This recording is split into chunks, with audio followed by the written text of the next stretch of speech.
Evan Walker, center, Bloomsdale Elementary. My name's Cliffley. I play tackle, and I'm to the St. Genevieve Elementary. Luke Goodwin, offensive guard, Virginia Elementary.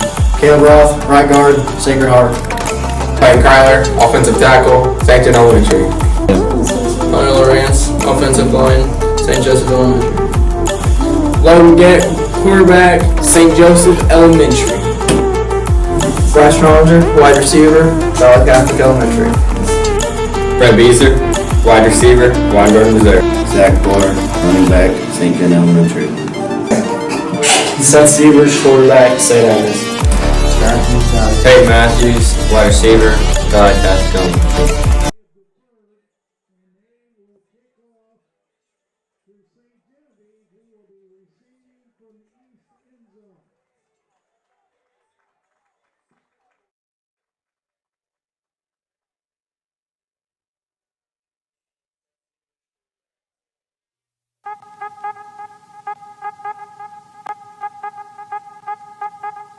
Luke Terry, Bloomsdale Elementary, defensive tackle. Bryce Rollinger, free safety, Valley Catholic Elementary. Jesse Kemper, outside linebacker, Bloomsdale Elementary. Kobe Hatfield, inside linebacker, St. Genevieve Elementary. Austin Bullock, inside linebacker, Bloomsdale Elementary. Anthony Nash, quarterback, Bloomsdale Elementary. Cliffley, defensive end, Weingarten. Go. Evan Walker, defensive end, the Bloomsdale Elementary. Charles Finley, safety, St. John Elementary. Kyle Kiefer, quarterback, St. John Elementary. Caleb Roth, defensive end, Roswell. Dakota Arnold, defensive tackle, St. John Elementary.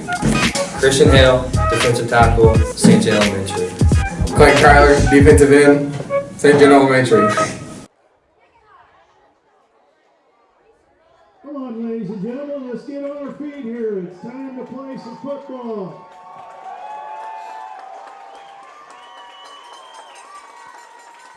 All right, good evening, ladies and gentlemen, and welcome to DeSoto High School for the Battle of the Dragons here. 4-3 St. Genevieve Dragons versus 4-3 Green and White DeSoto Dragons. And DeSoto kicks off, and that kick is taken deep by number 2, Anthony Nash. And he returns it to the 27-yard line where St. Gen's going to take over to start this game. We just had an opportunity to give you the starting lineups, both offensive and defensive for St. Genevieve. Real quickly, we'll run down the leading stat folk for the St. Gen Dragons on the year. Logan Geck, obviously, starting quarterback, 1,176 yards in the season, 9 touchdowns, 4 picks. There you see your leading rushers, Austin Bullock, Zach Boyer, 187 and 337 yards respectively. And then you see the leading receivers down there as well. The Dragons are without Peyton Matthews tonight, as he will be undergoing shoulder surgery next week.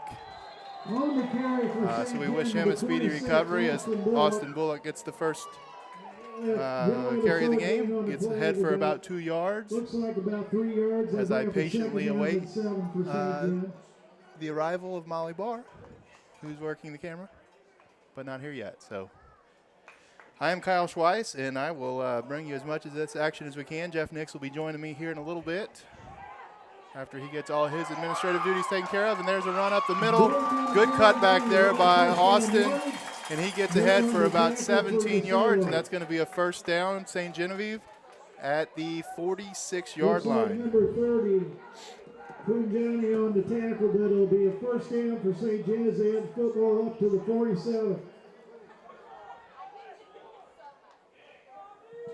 And I'm trying to get a hold of Molly as she's trying to find me.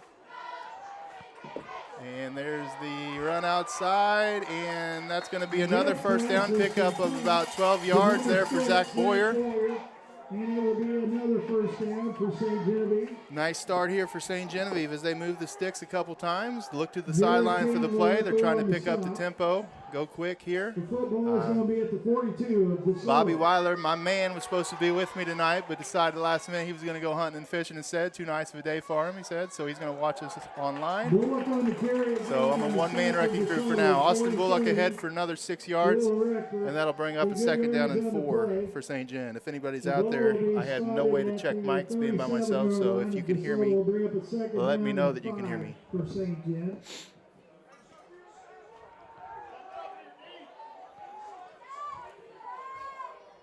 And it's 2nd down, 5 yards to go. Logan from shotgun. Logan hands up, fakes to Austin. Pass outside to Brett Beezer. Beezer down the sideline. He gets ahead up to about the 26-yard line.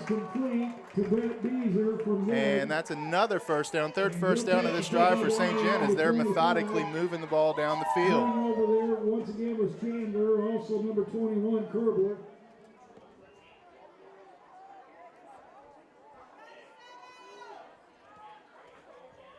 Logan takes the snap out of the gun.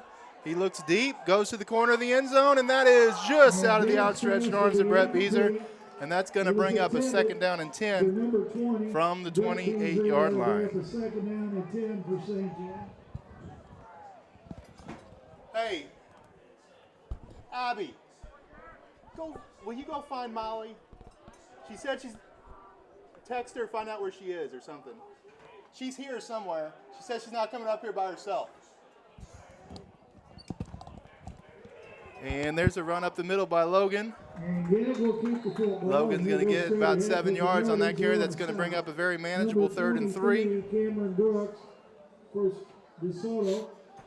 Big gain of about 6 yards. They'll bring up a 3rd down and 4 for St. John. And Logan again out of shotgun, 2-by-2 set. Bullock to his right. Zach Boyer out at receiver. He's going to get a little more receiver time than he has in the past because of the absence of Peyton Matthews. They'll do some motioning. They'll get him in the backfield with some 2-back looks as well. So he'll get the chance to touch the ball in multiple facets of the game tonight. It's an offside penalty encroachment call against DeSoto, and that's going to give another 1st down to St. Genevieve. Big play there. First down for St. John. Big no-play is the 3rd and 4. Critical situation there early in the game for DeSoto to try to come up with a big stop, and they jump off sides and give a 1st down to St. John. And there's the snap to Logan. Logan takes it himself on a little quarterback counter play, and he gets 5 yards up to about the 11-yard line. On the stop, number 52. Drew Toombs is listening. Thank you, Drew, for the feedback. I appreciate that. And Logan gets ready. He looks to the sideline. 2nd down and 5 from about the 13-yard line. Austin Bullock goes in motion. They fake the swing out there, and then they pass over the middle, and he is wide open. They fake that little swing, got the linebackers flowing to that strong side, and they hit. Looks like, is that Zach? They hit Zach Boyer over there right across the middle on a little slant route, and that's a quick start as Mateus de la Certa comes on for the extra point. The Brazilian foreign exchange student, the secret weapon, as his first attempt is good. And while we're at it, we'd like to give a shout out to Marco and Claudia de la Certa, who are listening to us from Brasilia tonight. Proud of their son, missing him, I'm sure. And Mateus wanted to let us know in class today that they wanted to shout him out. So to Marcus and Claudia, we're trying to take as good a care of your son as we can. We love having him here. He's doing a great job so far here in the United States. And on the St. John football team, as you just saw with the PAT.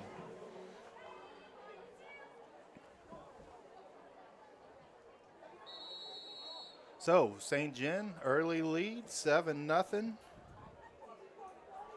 Get the scoreboard too. Man of many talents tonight. As we now have,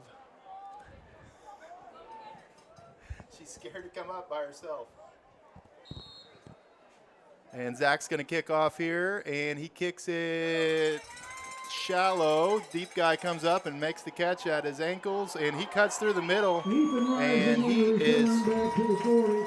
all the way up to Down the south for 43-yard St. line. Jen, 61, Caleb Roth. Tackle there by Caleb Roth. We're glad to see him back. He had a little scare in the homecoming game. He did play last week against Fredericktown, but the last time you saw him here on SG Dragon TV, he was taken off on a stretcher. Most of that was precautionary. He had a stinger in his neck, and anytime you have a neck or back injury, they like to take extreme precaution, make sure that they don't do anything that's going to further harm anything. So he was back already last week and playing here again tonight. There's a run up the middle. Looks like Clayton Kreitler on his back. Also looks like Kobe Hatfield there, wrapping him up with the legs. Jacob Boyer's in there as well, getting the start tonight on second last game of the season. That's his first defensive start of the season. We were unaware that that was happening, so good job, Jacob, getting an early quick start here for the Dragons.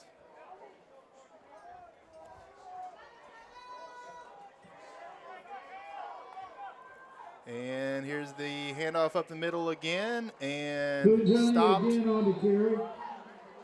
Again, Kobe Hatfield is there, as well as Luke Terry. So nice early start for St. John defense as they stop DeSoto up the middle 2 times in a row for a relatively short gains. And that's going to bring up a 3rd down and 5 here early in the first quarter.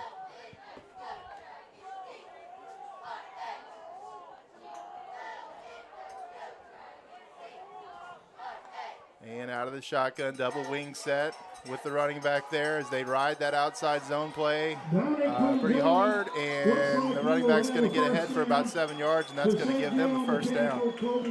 That quarterback is a really good player, good athlete, really forces that replay there. He makes the defense commit one way or the other, and he rode that out for a good second or two before he handed the ball off, giving his running back as much of an opportunity as possible. And here comes my camera lady. And here's the same formation, double wing set, shotgun, and he is stopped at the line of scrimmage that time. We'll have a couple of yards. Once again on the stop for St. Genevieve. Number 21, Kobe Hatfield. You can leave the broadcast for 5 seconds. Nothing can Back to happen. 2nd down and 8 for DeSoto. Can you find me a program, please? Surely somebody down there has one.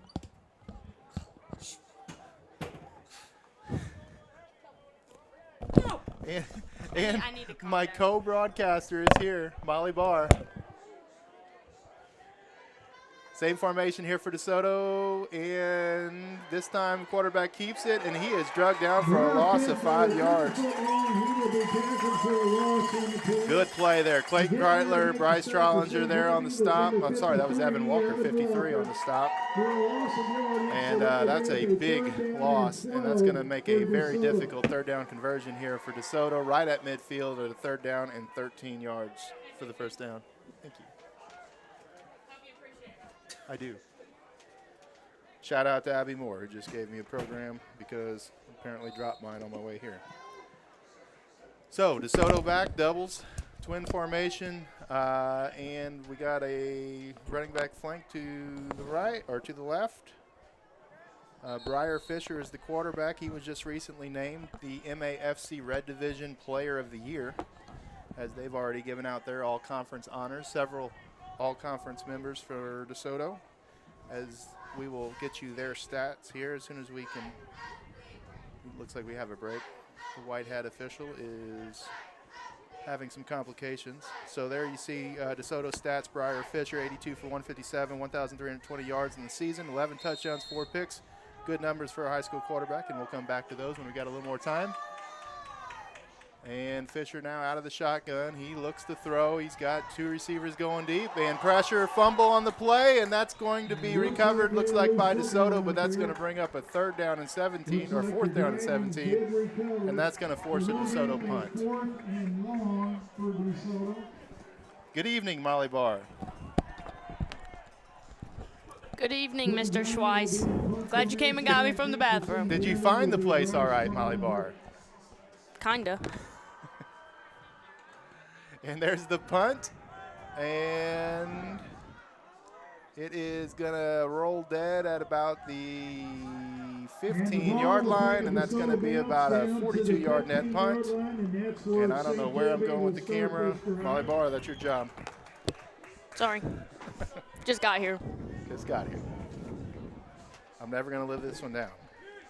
Nope. All right, so St. John is going to take over for their second possession of the evening with a 7-0 lead and a very promising first drive that took them 72 yards for a touchdown pass from Logan Geck to Zach Boyer. And now Logan fakes the handoff, and he throws deep, and he is open, and, good play there on defense. Bryce Rollinger had a couple steps, maybe a little bit underthrown, but great closing speed there shown by Ethan Rising in man coverage there against Bryce Rollinger. Looked good for a minute. But good play, DeSoto, and St. John will have a second down and 10 yards to go.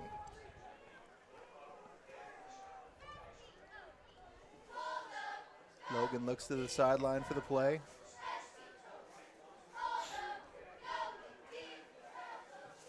And there's the handoff this time to Bullock. Bullock cuts back. Ooh, and he spins. He's going to get ahead for about 3 yards. He stopped in the line of scrimmage, but got some positive yards at it. That's going to bring a third down and 7 for the Dragons at their 19-yard line. I'm going to apologize in advance for the sniffling. Not crying, just got a little bit of a runny nose. Molly Barr brought snacks. It's good for us. There's only 2 left. Logan looks to pass, and, he catches it on his knees. He's right at the first down sticks. This is going to be interesting. I think he's going to be a little short. That was Bryce Trollinger. And I think it's going to be, they're going to give him the first down yardage. So, first and 10 for St. John. Logan Geck take the snap. Trips out here to the left side, and little quarterback counter tray, and Logan gets ahead for about 4 yards, and that's going to bring up a manageable second down and 6. They stay ahead of the chains. It's going to be a key for St. John, not getting themselves in third and long, second and longs. Keep that playbook open so they can kind of march methodically down the field. We saw that a lot in the first drive. We're seeing it now here in the second drive. Good job, good play calling by the offensive coordinator, good execution by the St. John Dragon offense. What do you got over there, Molly? Cheese sticks. Cheese sticks. 2? Yep. 1 for you, 1 for me? Perfect. Aw. And here's the snap. Logan again and the counter play. And again, he gets about 4 yards, 5 yards on the play. And it's going to bring up a 3rd and 1. Very manageable, getting close to midfield. Almost 4-down territory already with the short yardage situation. So playbook wide open for Coach Balsler and the offense to see if they can maybe get a big play or just go ahead for 2 or 3 yards and get that first down. Again, calling from the sideline. Ball spotted right in the middle of the field. Trips to the right side. Beezer over here to the left by himself. And it looks like a little quick speed option play. Logan decides to keep it. He gets ahead for, looks like 7-8 yards, and that's going to be a first down St. John. That's first down number 6 for St. John. Very good offensive execution early in this game. Molly, I cannot see the scoreboard. Can you see the scoreboard? Where is the scoreboard? I was looking for it earlier. I assume it's over here, but like it's hidden somewhere. Oh, no, it's over there. Oh, it's over. Oh, right behind that giant pole. Awesome. We'll try to keep you abreast on the time, but right now I see looks like the makings of a 3, and that's about all I can see. All right, and here's the direct snap to Austin Bullock. Bullock takes it about 3 yards. We're going to see some of that tonight with both Bullock and Boyer taking direct snaps from the center. Getting there quicker.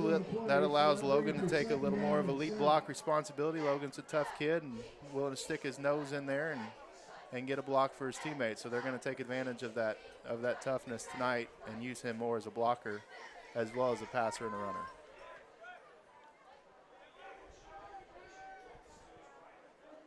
And here he is, Logan. He's going to sprint out to the right. He's looking. He decides to run. He puts his head down, and he goes down just before the 40-yard line. He stretches, or just before the 50-yard line, sorry. Stretches out, and he's going to be just inside DeSoto territory. 3rd down and 2. Again, very good, getting positive yardage on each and every play. This has been kind of a clinic so far for St. Gen, on offense at least. 3rd down and 2. Defensive series was excellent as well. So great start here for St. Gen on DeSoto senior night. And here is the run, and nice cut. A little jump cut there by Austin Bullock. He gets ahead for about 7 yards. And that's going to be another 1st down for St. Genevieve as they continue to methodically march down the field. It's 1st and 10 from the DeSoto 43-yard line. And keeping that same personnel package on the field, why change it when they're doing as well as they are? Right, Molly? Right. Right. Molly is our football aficionado. I don't know what that means. You're an expert, right? Sure. That's why we got you here. So trips to the left, and Logan pitches out to the left, and Austin Bullock takes it ahead, puts his head down. Nice job by Austin. He's going to get 10 yards, and he's going to be right near the 1st down markers again. We'll see where the spot is. It looks like they're probably going to give it to him. There's and a that's flag. going to be another there is a flag. Good spot, Molly Barr. Not a 1st down. It is on St. Genevieve, so that will push them back. We'll see what it is here. I bet I know. What do you think? Holding. Holding. Holding! Look at you. 1 for 1 on the night. Molly Barr spotted the flag and correctly predicted the call. 1st down, and we'll see it's a spot of the foul penalty. Looks like they will give them the full 10 yards, so it happened at or behind the line of scrimmage. And that's going to bring up a 1st and 20, and for the first time tonight, St. Gen's behind the chains. So we'll see what Coach Balsler has in store here to try to make up some of that penalty yardage here on this 1st down play. Going trips to the right side. Brett Beezer over here by himself to the left. Austin Bullock looks like he's going to stay in the backfield, flanking Logan Geck to the right. And there's a speed option again, it looks like. And there's the pitch to Austin, and Austin cuts upfield, and he's going to get most of that penalty yardage back as he gets about 8 yards. It's going to bring up a 2nd down and 12. The ball is going to be spotted at the 46 of DeSoto. Let me know if you're listening out there. Give you a shout out, give me something to talk about since I don't have Bobby Weiler to talk to tonight. And Molly doesn't like to talk in more than 1 or 2 word sentences. I don't know what to talk about. Doing a good job on camera. Thank you. Thanks. All right, we got doubles. Austin Bullock on the left, and here comes a reverse to Zach Boyer around the backside, and he's got some room, and he's got some speed, and he is going to the end zone. Touchdown, Zach Boyer. Little trick play there from St. Gen as they fake that little outside handoff, and Zach Boyer swung around all the way down the right side of the field, and he is in for the touchdown. I don't think he was touched. Good job, good play set up there, and excellent execution by the linemen. Receivers blocking on the outside, and Zach Boyer taking that ball to the house. And here we go, Mateus de la Certa. See how I rolled that R? Been practicing. I feel like that's not his name. What do you think his name is? Not that. It is too. He told me. That's his name, but You you're have saying it class wrong. with him every day. I know.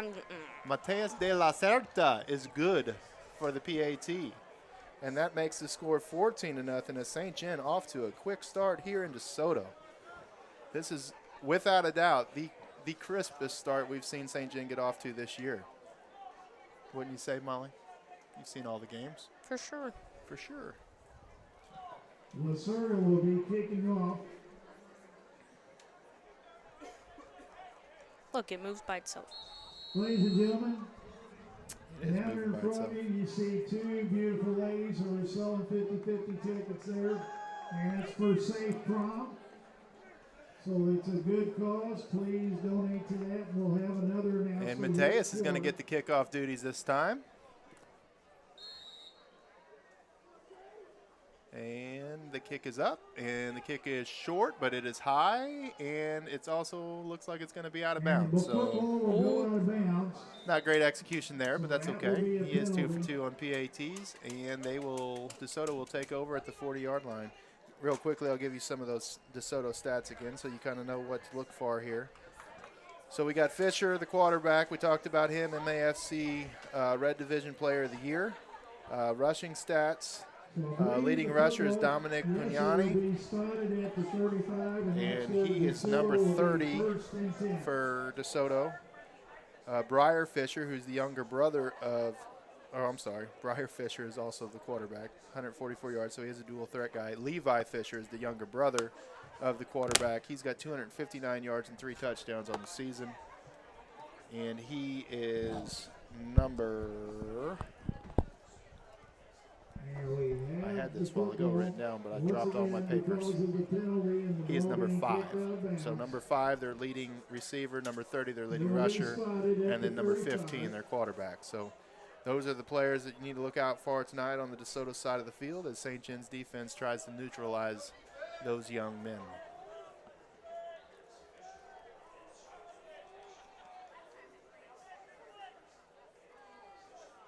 Why is the ref in the middle? He didn't ball move isn't yet. ready for play. And here comes a run play as they pull on the old counter tray, and that's going to be about a 2-yard gain for DeSoto by Pugnani, and that's going to be the last play of the first quarter. Now we know what time is left in the game because we cannot see the clock. Should I start a timer? And with that, we will take our first commercial break.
As DeSoto gets ready for their second possession of the game. And there's Fisher, takes it out of the gun, and there's another penalty. Sorry, Molly, didn't mean to take your job on 2nd and 8. What do you think this is? I don't know. Very similar location. Oh, same thing. Holding on DeSoto this time. Let's see what the call is. So, loss of 1, so it would be 3rd down and 9, or they can take them back. It'll be 2nd down and 18. Decision time here for Coach Wyke. Either decision. St. John's in pretty good position.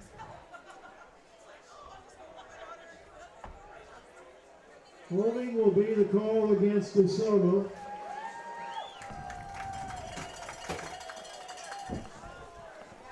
And that will take the football back deep into DeSoto territory to the 22-yard line. It will remain 2nd down. I got some support up here. Jeff Nix. Sweet. Coming to visit. That doesn't mean you get the day off, Molly. You still have to do your job, and you can still chime in every now and then. Well, I asked a question and you didn't answer. What was your question? I said, why can't they kick it out of bounds? How was that their fault? Well, Oh, just can't. flag. Good job, Molly Barr. Molly, are you learning some stuff about football this year? Not really. No, You still I hasn't don't answered believe my that. question. Why can't you kick the ball out of bounds, Jeff Nix? Well, because it's a penalty, and the opposing team, the receiving team, gets to decide whether they want you to kick it again or take it at the 35-yard line, because you're essentially taking the ball out of their hands on the kickoff. I'm still confused. If you can just kick it out of bounds all the time, then why have a kickoff, right? Oh. Now you know how we feel Yeah, at volleyball true. games, Molly. All right, and here's Fisher out of the gun, looking to throw. Looks like a screen pass set up well across the middle, but good play there on defense. Who is that, Zach? That's number 5, Jesse Kemper. That's Jesse Kemper. Nice play there. Had it well set up. Looked like a jailbreak at the defensive line, but that was by design. But Jesse snuffed it out, and he made the tackle behind the line of scrimmage. So that's going to bring up a third and a whole lot here for DeSoto. When you're a linebacker and you haven't seen your entire defensive line go through that easy the whole game, and all of a sudden they do, that's clue number 1 that there's a screen coming. Jesse's a smart kid, and he probably saw that. And DeSoto, same formation here. Looks like they're going to have to burn a timeout at 3rd and 35. Well, Coach Nix, this is without a doubt, I think, the best start that St. John football has gotten off to this year. Very encouraging start. Yeah, I mean, even if you look at the games, Dexter week 1 was a really slow start and ended up being a lopsided win. But man, it was a really slow start, and Dexter actually scored their only touchdown first. They were leading in the game.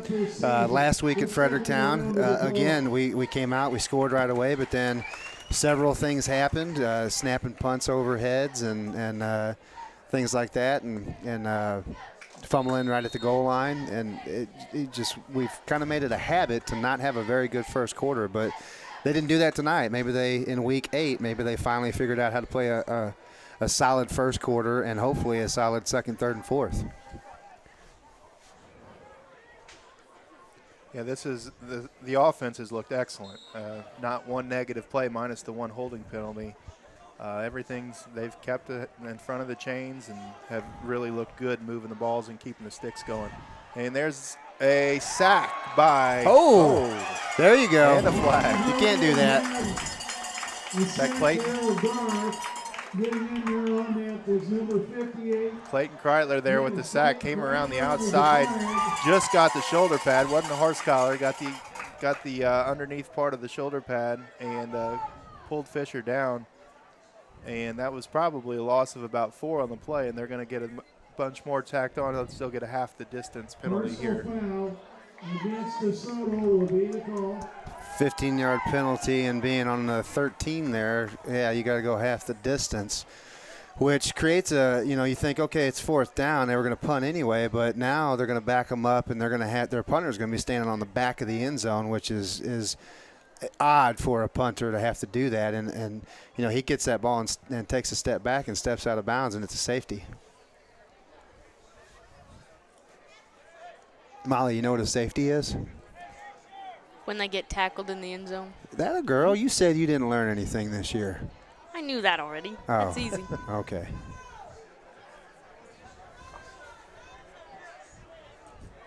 So they're snapping it from the 5, so he's not that deep into the end zone, but nonetheless, we would take a snap over his head.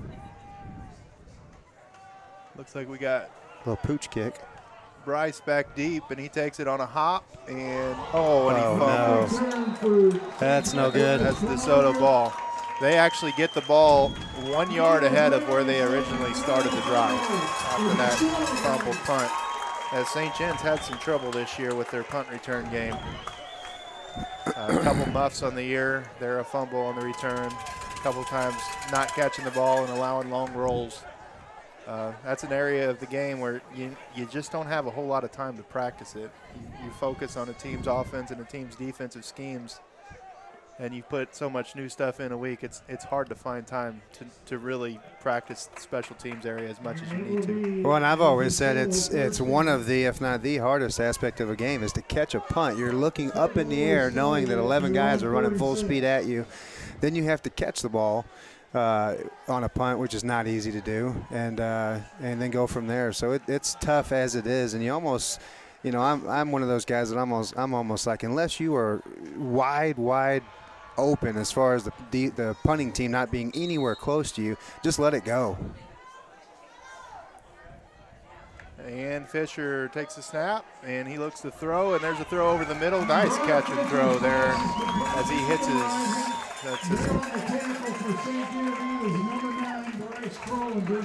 That's number 3. That's Rising for a first down. That's a gain of about 14 yards there for DeSoto. Nice pitch and catch there. They won't fumble to give it right back to us, will they? Coach-wise? It would be nice. It would be nice. They won't do that, will they? We'll see. Molly, keep an eye on that. Okay. And here's the little lead play, quarterback run. And they're going to get about 8 yards. That was a nice play. Good patient run there by Fisher. Fisher's a good athlete. They just released the MAFC Red All-Conference team, and he was first-team quarterback and also the Offensive Player of the Year of that conference. So he's a good athlete.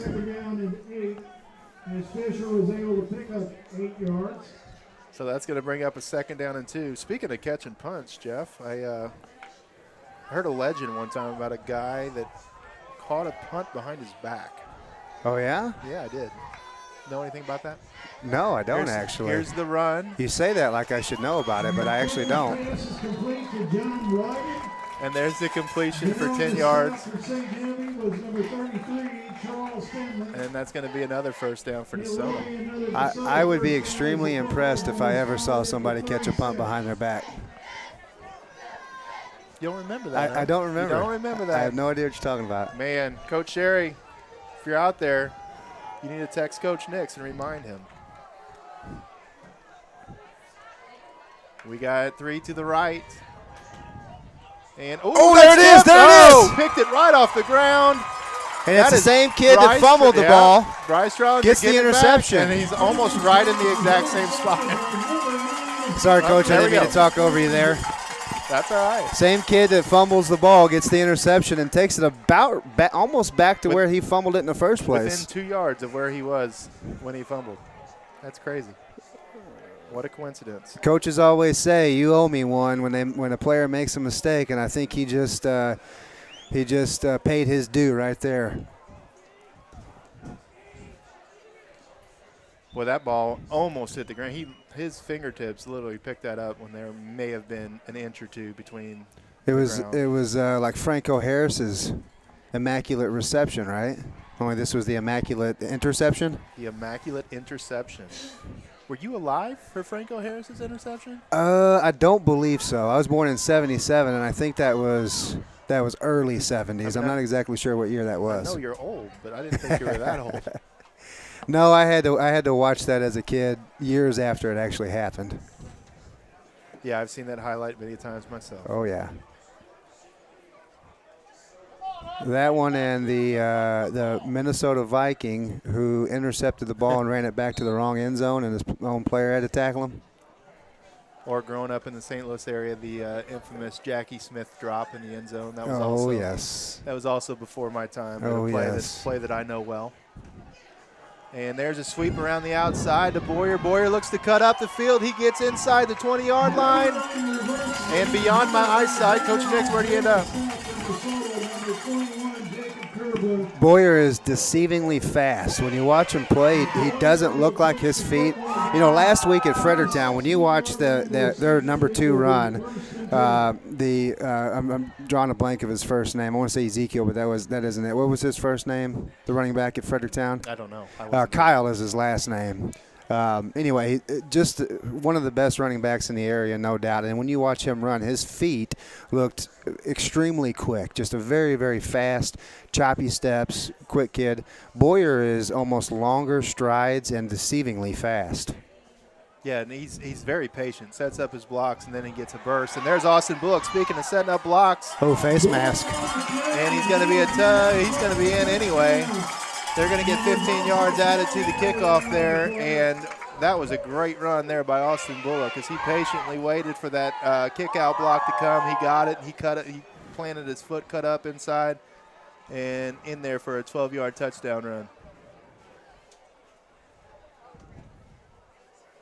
Man, I can't believe you don't remember that punt catch behind the back. It was my last day of football practice ever. I do remember that. You just had to Coach say who Nix. it was, and then it went back into my memory. See, you had me thinking I did it because, you know, I'm just that kind of guy.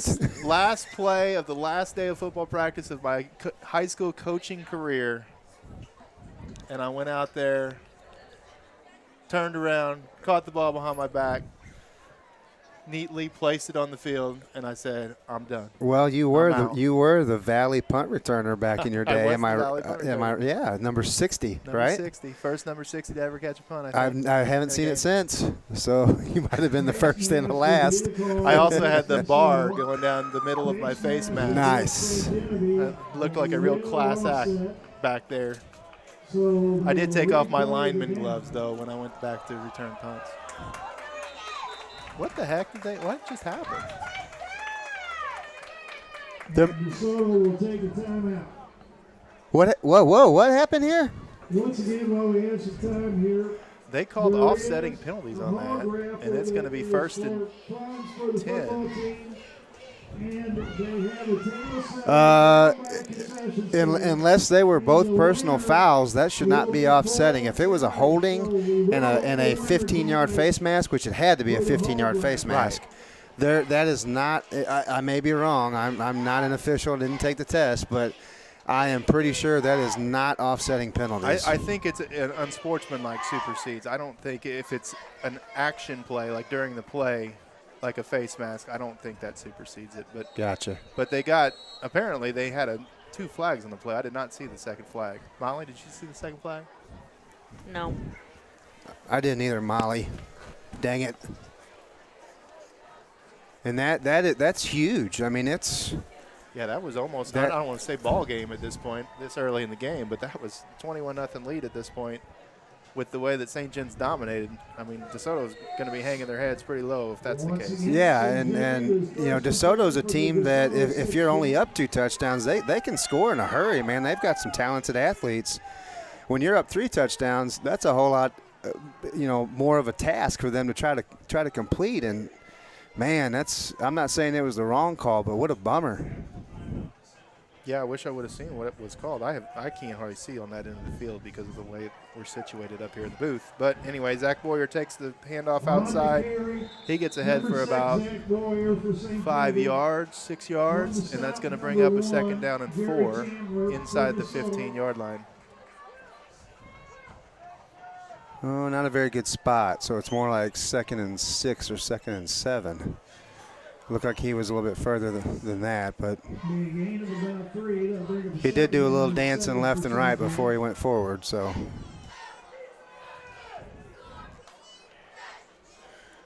St. John tries to draw him off sides, but it doesn't work. So they look over for the direction from who knows which one of the coaches, as they all give their hand signals. And there's the direct snap again to Austin with Logan Gack being the lead blocker, and he gets near the first down yardage. It's going to be just a little short as it's going to be a 3rd and 1, and it's getting a little chippy out there after the whistles. So we'll see if the refs try to clamp down on stuff to keep this game under control. How many times have you seen it, Coach, when you get a game where the players start getting a little chippy and either the refs take control and it stops for the rest of the game, or they don't and it continues to be an issue for the rest of the game? I mean, it's all the time. Oh, when they give him the late touchdown.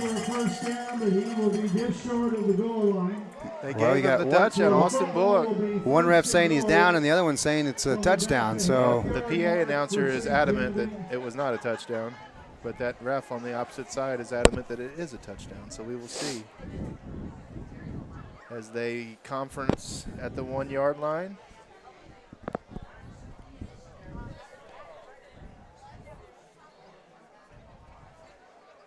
And here's the call. First down, they're going to say, just short of the goal line. So take care of the ball here, boys. Oh, again, here, this is one of those where, come on. I mean, was it a touchdown or was it not? And yeah, we're on the 1-yard line, but you can't guarantee anything at this point. You know, you're in a gap 8.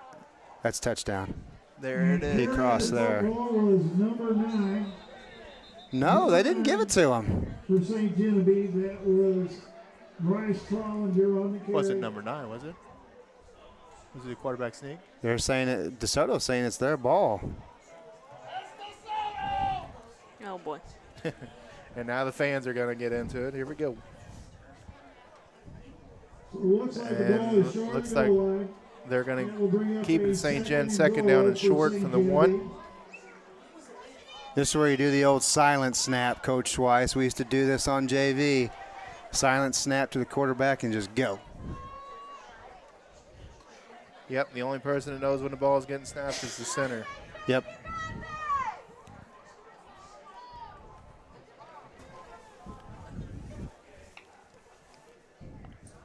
And here we go. They're going to go shotgun. Bullock to the left, and they're going to run Logan. He's going to go in almost untouched. And that's going to be a touchdown, St. John. And there are no flags on the play this time, and that's going to be a 20-0 lead for St. John with 5 minutes and something on the clock. We've got a giant pole out here by the scoreboard, Jeff. Yeah, I can't see anything to the left of the 40-yard line from where I'm standing. Kick is up, and it is good. And there's the kick by Mateus de la Celta. His 3 for 3 tonight. Marco and Claudia, be proud of your son in Brasilia.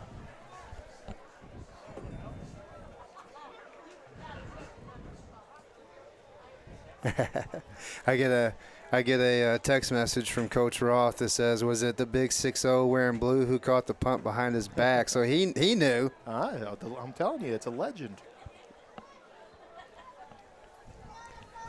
I also remember guarding you one time, Coach Schweiss, and the ball hit you in the face and broke your glasses, but I wasn't going to bring that up until you started bragging.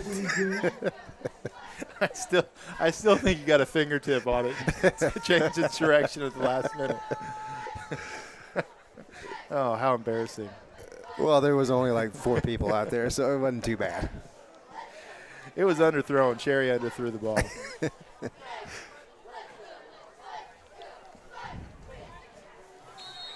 Those were the good old days. We had some good times, that coaching staff. We definitely had some good times. That was back before the spread when everybody ran a 5-3 or a 6-2 defense. Or a 4-4, which was just a variation of the 6-2, and it was a lot different then. It was really a lot of Joes versus who's got the better Joes back then, you know. It was child's play for Bobby Weiler back in those days because he would just destroy 5-3s and 4-4, cover 3 man to man. He just destroyed it. Yeah, it's evolved quite a bit in the last 10 years. And I remember Union High School Coach Eckley. There's a touchdown. Wide open down the seam. Fortunately, he had lost his footing there, but he got behind the safety there. Bryce Trollinger came up. I don't know if it was a double move or just a miscommunication, but Bryce came up, and that young man got right behind him. Was that 4 go routes? Was that just 4 verticals? It looked like they did some kind of wheel combination on this side. I don't know what they did on the side where the catch was made. Looked like on that side you had at least 2 verticals on that side because the inside guy caught it.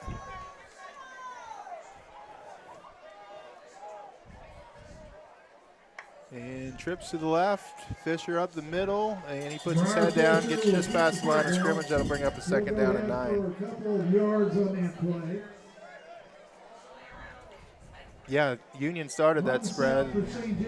We were really the first team in our area that ran it, and teams had no clue how to defend it back in, what was it, 2007 probably? Yeah, about 2007, maybe even 2006 because Coach Eckley was there, who's now down at Jackson, and Bobby Weiler went and met with him one day and kind of showed him the ropes on the spread, and the next thing you know, we're running it with Corey Faulkner and running it very well.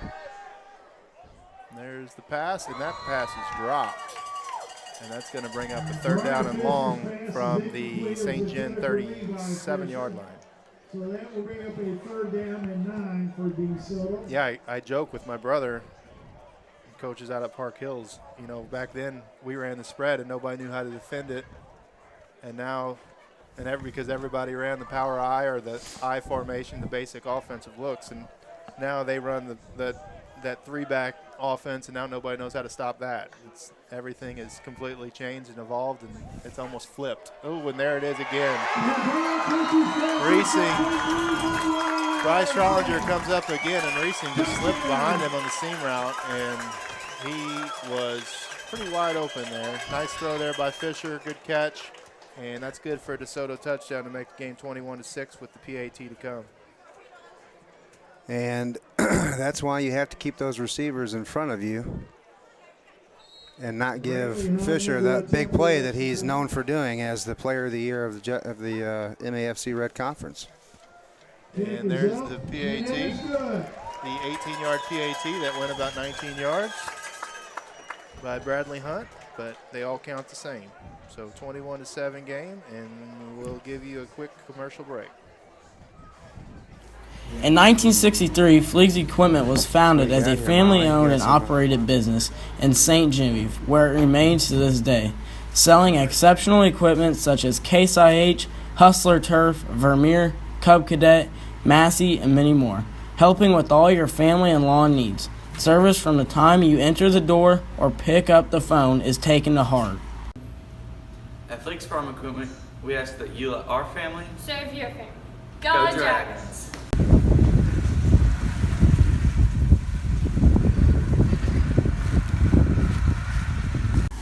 In 1963, Fleeg's Equipment was founded as a family-owned and operated business in St. Genevieve.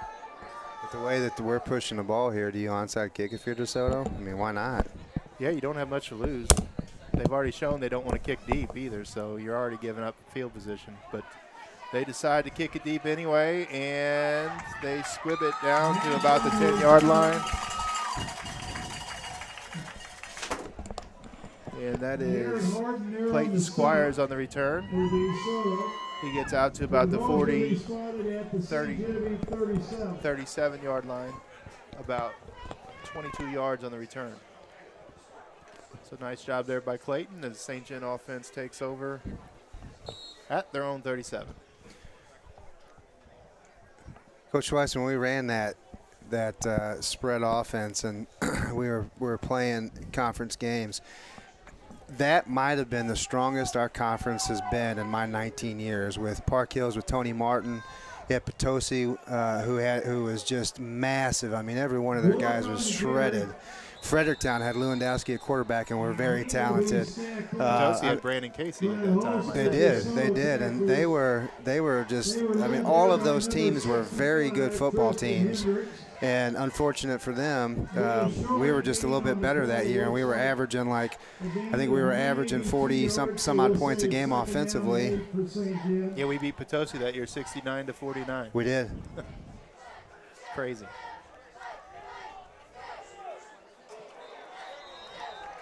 You weren't around way back when, but in the 90s, the early 90s, late 80s, early 90s, when they still had the MAAA conference, those teams with North County and Farmington and St. Gen and Valley, I mean, it was just a bloodbath. And there was at one time we had 4 teams ranked in the top 10, and I think North County, us, and Valley were all ranked in the top 3 in the state. Holy cow. I mean, that was a long time ago. But yeah, Potosi had a kid named Patrick Johnson that went on to play in the NFL for the Miami Dolphins. He was probably the best high school athlete I think I've ever seen. Well, he was a football official in the area for a long time. I haven't seen him. That was Marvin. That was Marvin. That was Pat's his brother. yeah. Pat's brother, right? Did Pat go to? Did he go to Miami? Is that where he went? I don't remember where he went to college. I know he played with the Dolphins for a little bit. There's the fake. Oh, he's wide open. Bryce Trollinger, he's going to 10, 5. Was that a touchdown? Was that a tackle I think eligible? It was a tackle eligible with the number 9 out of the tackle position. Little trickeration there. Second time tonight we saw Coach Balzer pull a little cat out of his hat. I love that play, but you should honestly hit that play about 3 yards earlier than what they did, because when you float that ball in the air like that, you're giving the safety time to come over, and he almost caught Trollinger. Trollinger's got good speed, but he almost caught him there. If you hit it right away, it gives the defense less time to figure out what's going on, and you're already off to the races.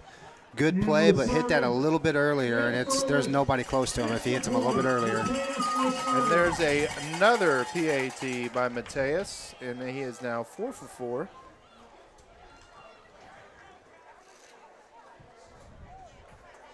His name is listed here as Lacerda. What? at school on the roster, it's De La Cerda. And I've always called him De La Cerda. Is that wrong?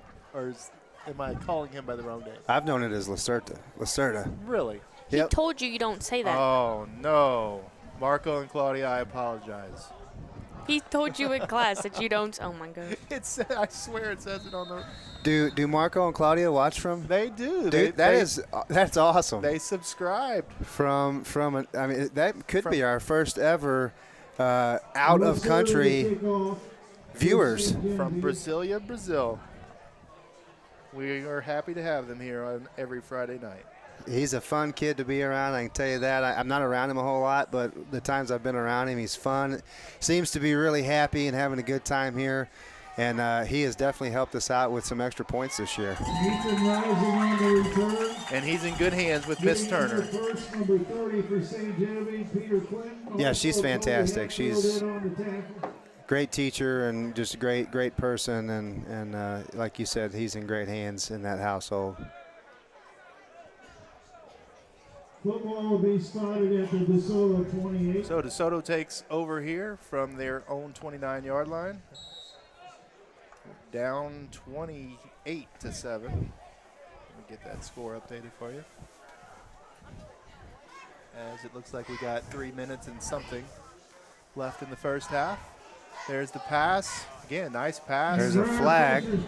That's going to be a illegal man downfield. Something on the line, yeah. Illegal man downfield, ineligible receiver downfield. 65 was looking to catch a pass, I think. Only in his dreams, right? There's actually two of them down there. Yeah, that's what he signaled. Makes you wonder if there was maybe a screen called or a little miscommunication on the play call that they thought it was supposed to be a run. Well, it was some sort of counter there, and they may have heard the counter may be part of what the play call was, and they heard counter and thought it was a run. Probably an RPO of some kind. Yeah. The quarterback held on to the ball too long, let his lineman get in a bad situation.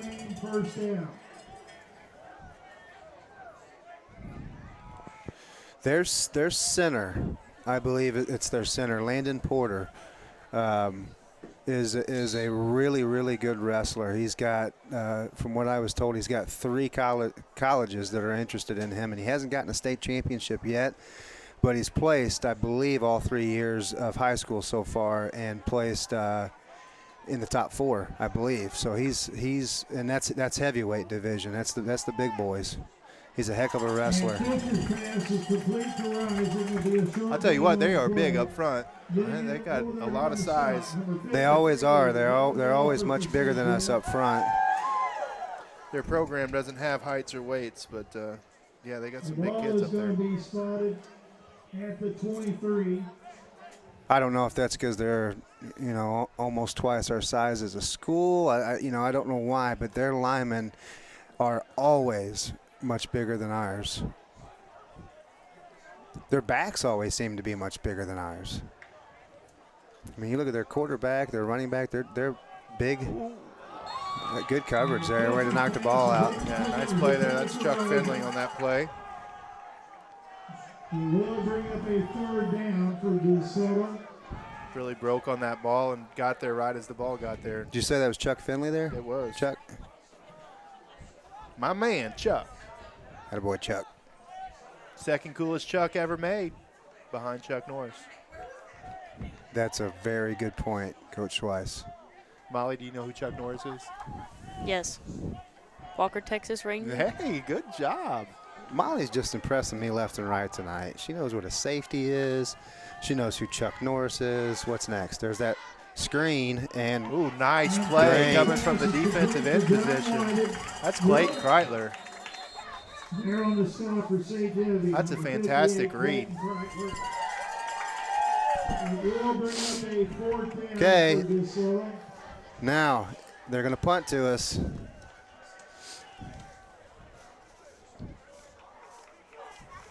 I bet you if we polled the high school, who knows Chuck Norris, I bet it would be less than 10%. If Chuck Norris knew that, he would come and annihilate everybody. Throat chop everybody in St. John High School. Does he still do like doesn't he do like the Bowflex commercials? He is still alive. He's still in great shape, and nobody messes with him yet at the age of like 70. I feel like you still got a man crush on him or something, man. Man, my dad can watch Walker, Texas Ranger all day, every day. It's not a bad show. My grandma, God rest her soul, used to watch it all the time. That and, not Gunsmoke. What's that black and white show with the Western show? I can't remember what it is now. Bonanza? Not Bonanza, but very similar. Not Lone Ranger, obviously. No, he'd watch that too. That was always a Channel 24 jobber when we were in school. Yes. Get up on the Christian network. It would be on in the mornings while you were eating your French toast. And here's the punt, and that's a low kick, and it's going to roll down to about the 43-yard line. And St. John will get good field position. Boy, that's driving me nuts. Somebody help me out. If you know what show I'm talking about, that black and white show, it's not Bonanza, but it's something similar. Not Gunsmoke either? Did I say Gunsmoke? You said Gunsmoke. That could be it. Maybe it is Gunsmoke.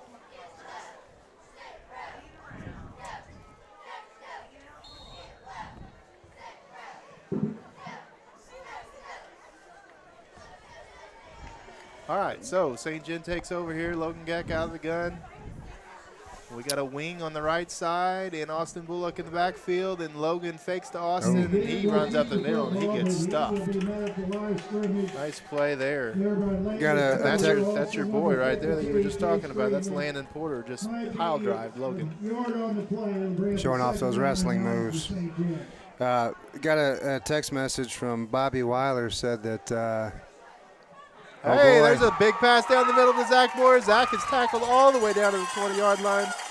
And that's going to be first down for St. John with number 6, Zach Moore. I can't see the time. I'm sorry. It's less than a minute left, I believe. It is less than a minute. Looks like maybe 20 seconds left. I can't tell, but because like you said earlier, there's a pole right in the way. So if they're gonna score, they're gonna have to do it quick. Bullock swings out to the right. They do have a couple timeouts left. So down to the 10-yard line. It's a gain of about 8. Was number 9. That was Caleb Coleman on the tackle. Hey, Logan Fall. Can you see the time? 54? 54 Okay, that makes me feel a lot better. That's a lot more time than 20. 20 seconds. Close. Hey, Molly, if you're only going to talk once, please don't make it an insult to the broadcasters here. I'll knock you off that chair. I'm sorry. No, I deserve that. I said 20 and it was 50. So, yeah, that's a big difference. That's a big difference. No, as I was saying, Bobby Weiler texted and said that Patrick Johnson went to Purdue, and Marvin Johnson, his brother, Marvin went to Missouri and then SEMO and was a 79 grad. So what year did Patrick graduate? 89? 88? That's a good question. Come on, Bobby. Bobby, what year did Patrick graduate? Text me. It's like a Ouija board.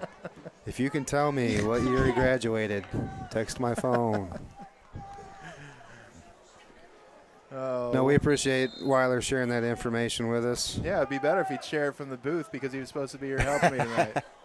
And there's Logan. Passes down the middle. He's got a touchdown. I can't see that side of the field either. I am blocked off from several things where I'm sitting here.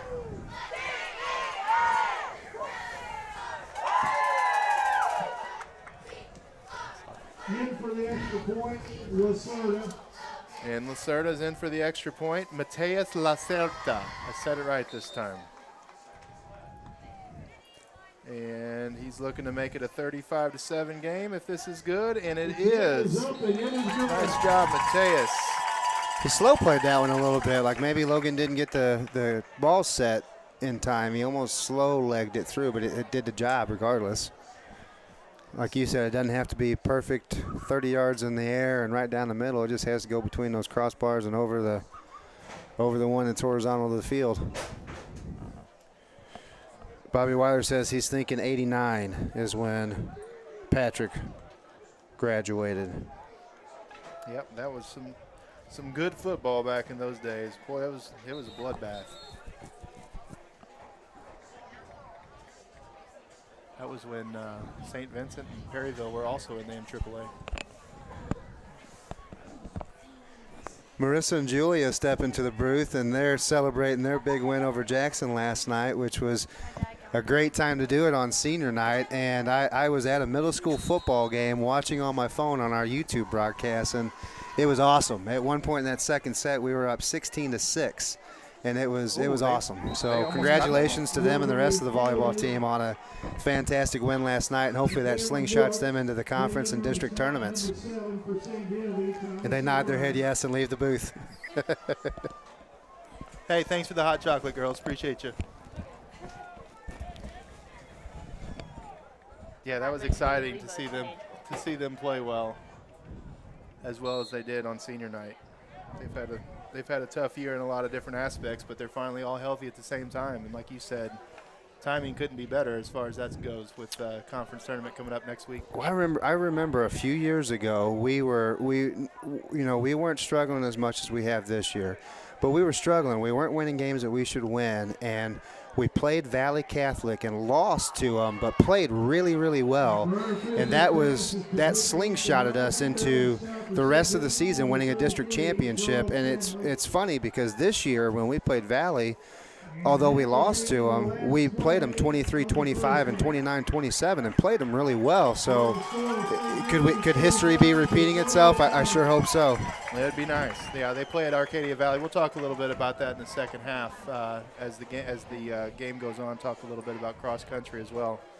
But for right now, we're going into halftime 35-7. We're going to get some stats for you, and we're going to take a break, and we will be back about 3 minutes before kickoff in the second half.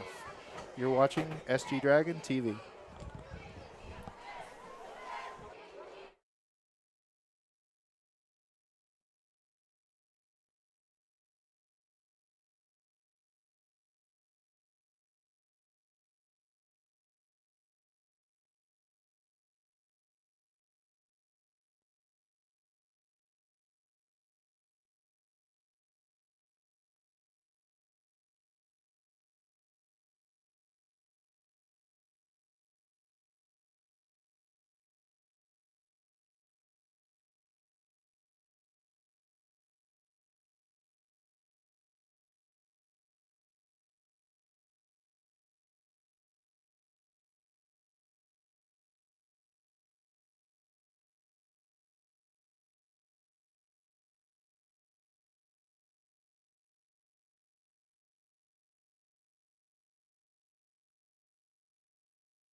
Your headphones so you can literally say nothing.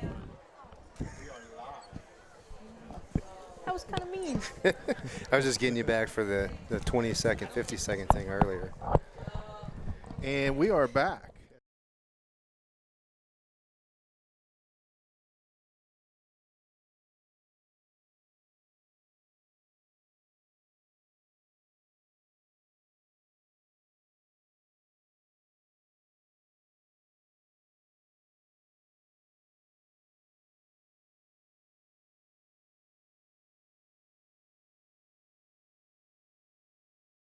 Potosi up 14-6 over North County, and 6.5 minutes left in the third. He got Central up 20-0 on Dexter. I believe that was 6-0 at halftime, so they must have scored 2 quick ones in the third. And the Farmington Lutheran North game, it's Lutheran North 31, Farmington 3. 8 minutes left in the third. Cuba over Windsor 27-14 at the half. Jackson over Hillsboro at the half, and it's 49-0 at Hillsboro. Festus at Borgia this evening, and it's at the half right now, and Festus is up 26-14. Valley Catholic is north up at Herculaneum, and they are leading, when I say they, I mean Valley, leading 55-0. And at the half, Fredericktown is on top of Doniphan, 22-0. Doniphan is a team in our district as well that we have never played, but have been in our district now for a couple of years. Rising on the return. If I did not give you an update on a game that you were interested in, I apologize. It's just all that I have right now, but we'll try to keep you posted here in a little bit on each of those games and where they are in the beginning of the fourth quarter. And as DeSoto gets ready for their first offensive possession at the 29-yard line, we'll run down some stats as we get time. But first we'll look at this first play out of the double wing formation.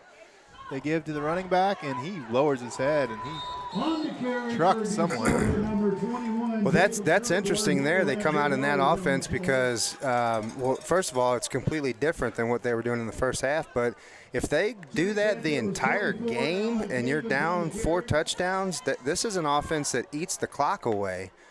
And I don't know if this is what you want to do. I mean, maybe they're hoping to bust a big one up the middle, but, you know, if they're hoping to chip down the field, that's going to eat a lot of clock.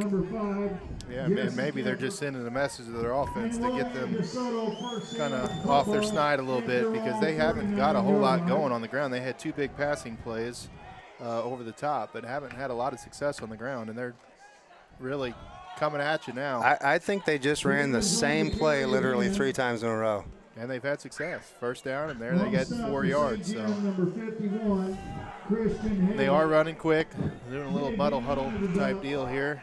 Looks like a gain of about 4 yards, so I'll bring up a second down and 6. I'm gonna bet they're gonna fake. They're gonna do a play action off of that and throw a pass here in just a minute. You were wrong. Not that time. Not this time, but form tackle there. Is that Kobe? That is not Kobe. That's Doug Boyer. Jacob Boyer. Doug! Big Doug at 135 pounds, picking the kid up and putting him on his back. He is a team favorite. They love to root for him. He's a wrestler, too. You can see some of those wrestling skills there. He's a senior. He imposed his will on that kid just now. Now they're under center. 3rd down and 6. And there's your play action that you called, and he looks to go deep. And he's under duress. Good peel back blocks there by the offensive line. Oh, nice tackle. He's tackled, and I think did he fumble? No, but that was a great open field tackle by Bryce Trollinger there. Yeah, good play there. They had him a couple different times, it looked like, and the lineman did a good job of sticking with it, offensive lineman, and were able to allow him to get outside wide, but Bryce Trollinger was there to shut it down. Back deep will be number 9, Bryce Trollinger for St. Jen. And here's the punt. And that's a spiraling kick, long kick, but no bounce hardly at all. And it'll go out of bounds at the 24-yard line, and that's where St. Jen will take over for their first possession of the half. Help me understand this, Schweiss. That punt there was your typical high school or just football punt. He kicked it high in the air. it turns over end. But the 2 punts before that, when they were pressed deep in their own field, they did almost like a line drive punt. Why wouldn't they do that before and try to get us pressed back as far as they could? I have no idea. But it was literally 2 completely different types of punt, purposefully done. I don't understand that. You get a lot of roll with those punts that they did earlier in the game. They didn't get any roll on that one, but I'm not sure what the strategy was. And Austin Bullock gets ahead for 2 yards. I'll bring up a 2nd and 8. Real quick recap of the first half statistics. Quarterback Logan Geck was 8 for 10, 160 yards. Very efficient first half for Logan. He also had 2 touchdowns, I believe. Bryce Trollinger, 3 carries for 78 yards. Zach Boyer, 3 carries for 62, or 3 catches, catches for 62 yards. Brett Beezer, 1 catch for 12 yards. As Bullock goes to the outside, lowers his shoulder. And Cody Petty, sophomore there, is going to think twice before he comes up to try to stick his nose in and stop Austin Bullock in the open field next time. That was quite a hit that Austin delivered there. We were talking about Doug imposing his will on the running back earlier. That was a case of the offensive, the ball carrier imposing his will on a defensive player trying to make a tackle. Well, Austin's looking pretty shifty, very patient. He gets about 5 yards on that play. It's going to bring up 2nd and 5. Zach Boyer had 2 carries for 67 yards. So he's had a total of 5 catches for 129 yards in the first half. Austin Bullock had 13 carries for 50 yards. He's been the more physical of the 2 runners, and Zach's been the big playmaker. Kobe Hatfield leads the team in tackles with 5. Evan Walker, Clayton Kreitler each with a couple. Clayton now with a sack. And both tackles behind the line of scrimmage. So good-looking stat line there for St. Genevieve as Logan play action fake. He looks long and just out of the outstretched arms of Brett Beezer. Good coverage by number 1 from DeSoto there. He was right on his hip. And even if that ball hadn't have been just a tad bit overthrown, it would have been a very difficult catch for Beezer as he was right on his hip. Team stats, St. Gen had 14 first downs in the first half. That's a lot of first downs. They had 23 carries for 149 yards rushing, 160 yards passing. So over 300 total yards in that first half and 35 points to show for it. Very efficient first half for the St. Gen offense, and good job also by the St. Gen defense as Austin gets the call on the speed option, and he gets a gain of about 8 yards. That's going to be enough for a first down as they convert on 3rd down, and they'll be just inside of DeSoto territory looking to go up by 5 possessions and maybe get a running clock. Molly, that would be good, wouldn't it? Doesn't that look like Bono? Which one? By 24. By 24. Right, when he turns to the around, left it of looks him? more like. He told us he was going on a wrestling clinic, and now he's on the sidelines of the opponents. What's up with this? That's what I'm saying. He's actually texted me tonight, so I know he's watching. Yeah, he texted me too. So now he's going to accuse you of calling him out. Horton and also number 52. Gain of 5 on the play. That's going to bring up 2nd down and 5. Big gain of about 4 yards, so I bring up a 2nd down and 6. Yeah, those winter sports are getting ready to kick off here pretty soon, aren't they, Coach? When's the practices start for that? November 6th. November 6th. Pushed back a week from last year. Busy time of year for Coach Bonnell as he's wrapping up football season and getting ready to transfer over to full-time head football coaching. So head wrestling coach? Head wrestling coach, sorry. It's strange now, a good kind of strange, that we now have a men's wrestling schedule and a women's wrestling schedule, whereas before we just had a high school wrestling schedule. It's neat, and it's. I'll be very interested to see how many girls we have come out this year. I think we had 5 last year, and I'm anticipating we have at least 8, maybe double what we had last year.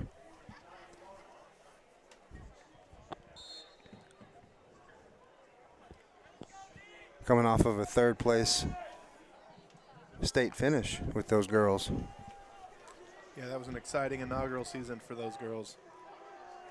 And we got Austin Bullock here around the right side, and again gets good yardage, churning the legs, gets about 3 yards shy of the first down, so he gets some of that penalty yardage back. And that'll bring up a 3rd and short, 3rd and about 3, it looks like, from the 43-yard line. Give credit to our offensive line tonight. Austin Bullock's running the ball really well, but did you see the hole that he had right there? I mean, give good credit to the offensive line. They're whatever they ate this morning, they need to eat every Friday night for the rest of the season because they're doing really well against an oversized defensive line. Yeah, they haven't hardly had any penetration tonight. As I say that, they're getting tackled in the backfield here. But Flag. Hey, she saw it. Flag. That looks like it's in the area of what, Molly? What? What kind of penalty do you think that is based on where the flag is? Illegal block in the back. Could be. I don't even know what hold. that means. Look, it is. Oh, look at that. Oh, my gosh. Wow. I would have bet $25 that was a hold, and you got it right. That is impressive. So I get $25? No, I said I would have, Oh, but you that's didn't. annoying. You got to put your money up before you actually say what you're doing. Your stock is rising, Molly Barr. I'm doing good. So that's going to bring up decision time here. Do you make them go 4th and 1, or do you take them back to 3rd and 13? And it looks like they're going to take them back. I don't know. I probably would do the same thing, make the same decision they just did, but I don't know. I would have definitely made that decision. I think that's the right decision. 2 plays to get 12 or 1 to get 4. Yeah, I think it's the right decision. And inside the territory like that, there's no way that St. John's is going to punt that ball. They're going to take a chance of getting there. As there's a swing pass out to Bullock, and it turns out to be a good decision because now it's going to be about 4th and 6 for St. John. Probably still in the area to go for it. I think so. Up by 28. I think you can probably justify either decision at this point, but I think you probably give yourself a chance, maybe do your scrum punt look, see how the defense defends it, and that looks like what they're going to do here. He's lined up a little deeper than normal. So he has the option to kick it or punt it depending on how they line up, and he just get down the field, get down the field, get down the field. Over the top of the receiver, and it's going to roll down dead at the 10-yard line. And DeSoto's going to have a long field to march down at 90 yards. Do you think they'll come back out in that same offense, or do you think they'll try to spread it out again? I think they almost have to try to spread it out, but we will see. I'm typically not right in these situations. Time here, we have a winner on the raffle for the hog raffle. Ooh, raffle for a hog. We missed out on that. Johnson is the winner. Dude, why don't we raffle off hogs at St. John? We do for wrestling season sometimes. You raffle off hogs? Yeah, you never bought one of Coach Bonnell's? Are they live hog hogs? raffle? He does. Are they live hogs? Rifle?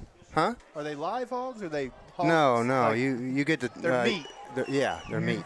Whoa, this guy, they cannot bring him down. Nice catch and run there by number 23, Cameron Brooks. That was a heck of a football play there by Mr. Brooks. First we've seen of him tonight. I did not know we did a hog raffle. This seems like something that would be right up my alley. Bobby Weiler listened to our broadcast. Molly Barr made the block in the back call, and his pun response, his pun text to me is, "The bar has been risen." Or the bar has been raised, sorry. Pun totally intended.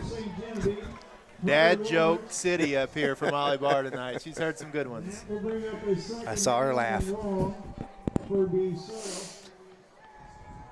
Is there anybody else that you'd rather watch a football game with than Coach Nix and myself? Nope. Just you two. That is the sweetest thing Awesome. I've ever heard. Molly does a fantastic job in broadcasting class. She's responsible for setting up all our links and getting us live streaming all the time and doing some graphic work for us as well as doing the camera. So she does a great job. And when she talks, she has some excellent points. We just got to get her to talk more.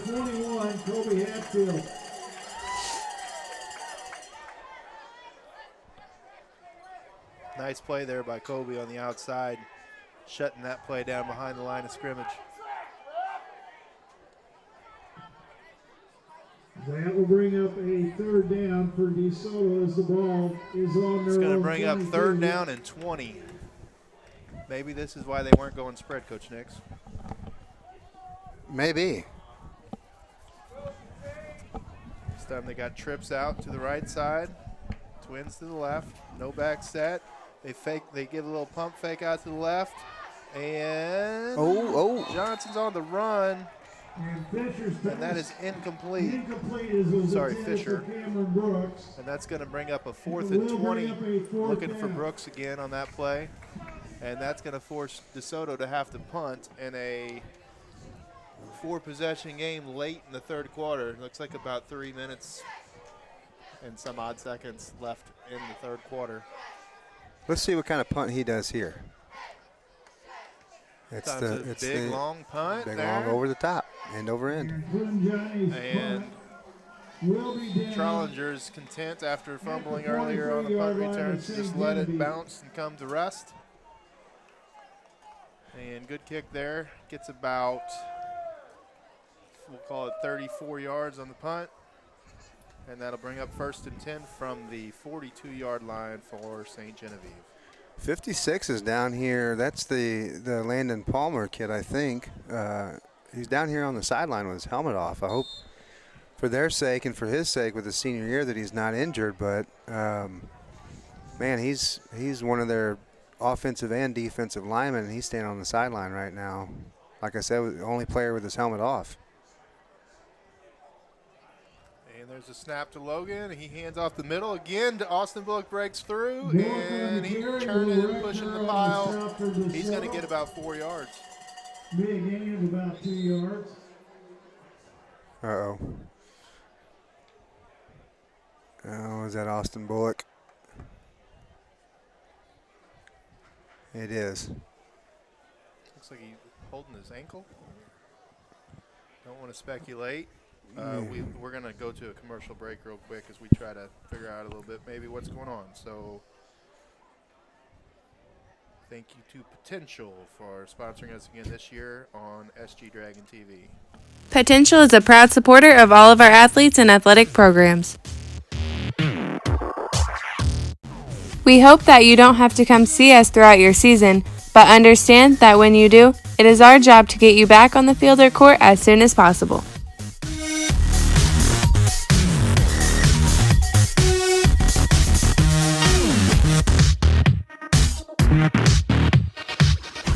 We wish all of our community's athletes safety and success and look forward to continuing the positive partnerships we've developed with our schools.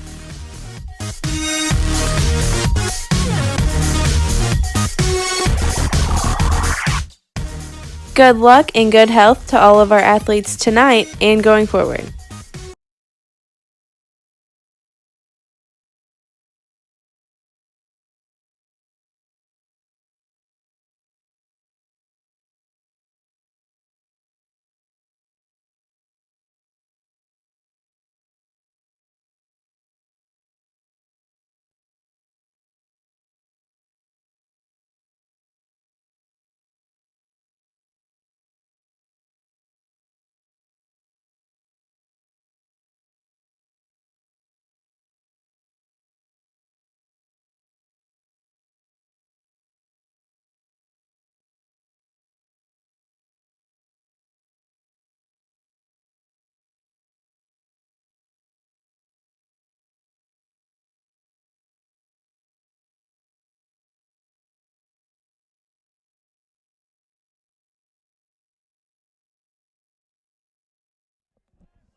All right, as we return, Austin Bullock was able to walk off on his own power, so we're not sure what his situation is. It did look like a leg injury, but like I said, we were not going to speculate on what that injury was. As Logan hands off up the middle. On the carry for St. Genevieve. Number 42. Who's number 42 over there for us? Jared Harden in there on the stop. Comes in the game, gets the first. Austin McBride. McBride gets the first call. He's a tough runner. Coaches talk very highly about Austin. He's a hard worker. Got a lot of athletic ability, and he's really tough. very similar type runner that we have with Austin Bullock. So maybe the heir apparent for the short yardage type pounder back to complement Zach Boyer. And Gags pass is incomplete. It was intended for number 6, Zach Boyer. Speaking Oh, of there's Zach a flag After on the field. We'll see after what the it play is. was over. Looks like it might be on us. And we do not need that stuff going on halfway through the third quarter, or at all for that matter. Yeah, especially in a 4-possession game. Yeah. Waving it off. Okay, good. Good. I'm glad to see that neither team there was doing anything unsportsmanlike. You wanted some scores? I would love some scores. All right, Coach let me Nix. update this real quick, and I will start at the top with Potosi and North County. Looks like Potosi in the start of the fourth quarter is up 14-6 over North County. We've got Central up 27-0 start of the fourth quarter over Dexter. Slow start there for Central, but in the third quarter looks like they scored 3 touchdowns. Lutheran North up 31-10 at the end of the third quarter over Farmington. Cuba 33, Windsor 14 with 7:29 left in the third. Jackson with a cruising at this point game, 56-0 over Hillsborough at the start of the fourth quarter. Jackson's a really good team. I think they're ranked number 2 in Class 5 right now. Festus 26, Borgia 14 in the third. That'd be a good win for Festus if they manage to pull that off. Valley 55, Herky 6 in the third. Fredericktown 38, Doniphan 8. Doniphan got their first win in program history, I believe, last week, or at least since they started the football program back. Somebody told me that maybe they used to have a football team a long time ago, but they started a program several years ago, and they got a win last week, and I believe that was their first win. Fredericktown up big on them right now, 38-8 in the third. And that wraps up basically every score that I've got. Kudos to Hillsborough for their non-conference schedule. Man, that's brutal. That is tough. Play Farmington and Jackson. Yeah. And Blake Kreitler circles Fisher, and he just kept circling backward and backward and backward and giving up more and more yards, and he ended up losing about 12 yards on that play. Clayton's had a heck of a game here tonight. A couple sacks, several behind the line tackles. He had a really good game last week against Fredericktown too. It's he's a senior, and it's almost like he's always been a good player, but it's almost like he's taken it to the next level the past few games, and hopefully he can continue that through the rest of the season. And we have a flag. Delay a game.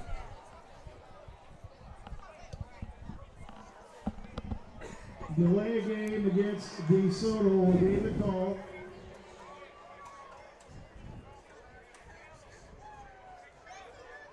Starting to get cold up here. This is a great time of year when the day is almost perfect outside, and then it's cold at night, like jacket, hoodie, jeans, cold. I love it. Afghan cold. If you're Molly Bar. My hands are cold. And there's a run up the middle for DeSoto, and good tackle there. Nice job, Chuck Finley again. Good play there by that young man.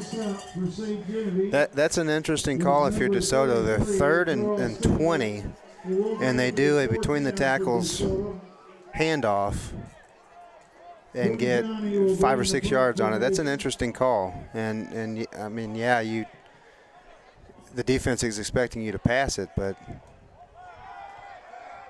this is the 3rd possession in a row that DeSoto's had to punt in a situation where they're down by 4 scores, but they can't even try to go for it because they've had 4th and 15, 4th and 20 each possession. So the ball has stayed on this half of the field almost the entire game, which is awesome because I can't see the other half of the field. Suffering from leukemia, he donated that money back. Thank you. Got 46 people watching still. Got up to 79 for a non-conference game at DeSoto.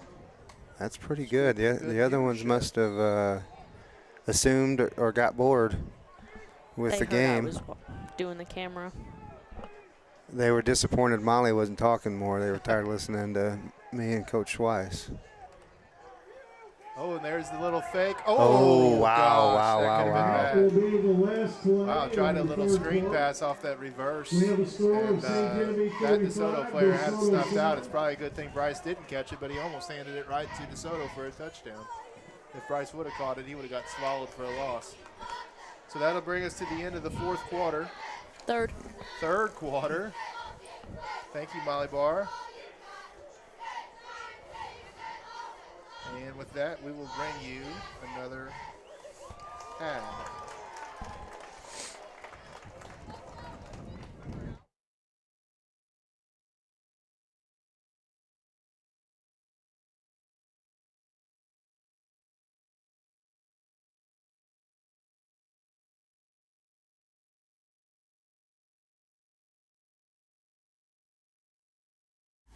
In 1963, Fleeg's Equipment was founded as a family-owned and operated business in St. Genevieve, where it remains to this day, selling exceptional equipment such as Case IH, Hustler Turf, Vermeer, Cub Cadet, Massey, and many more, helping with all your family and lawn needs.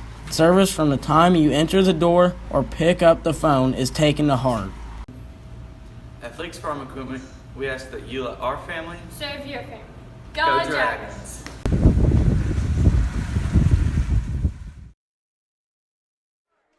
On the carry for St. Jan. And we're back. Second down run there by Austin McBride. He goes ahead for about 1, and that'll bring up third down and 9 for St. Gen as they look to salt this game away with a score. Hopefully get us a running clock before it gets too cold out here. We bring Great. up a third down and 9 for St. Genevieve.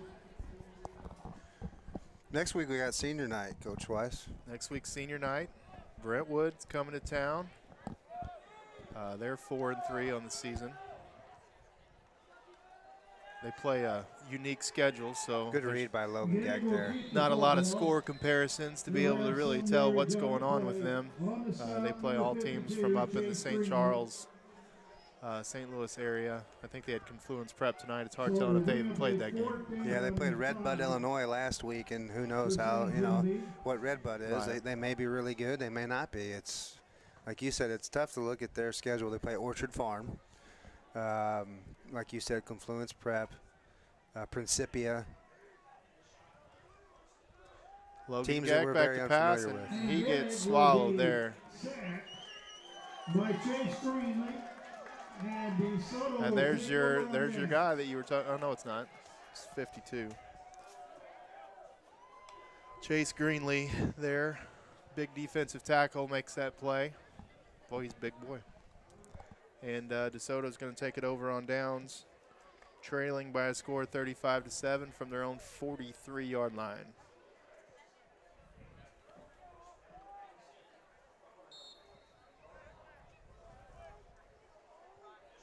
And here's the handoff up the middle. He gets ahead for about 3 yards. Tackled by Kreitler again, along with Luke Terry, it looks like. Gain of about 2 yards. They'll bring up a second down and 8 for DeSoto.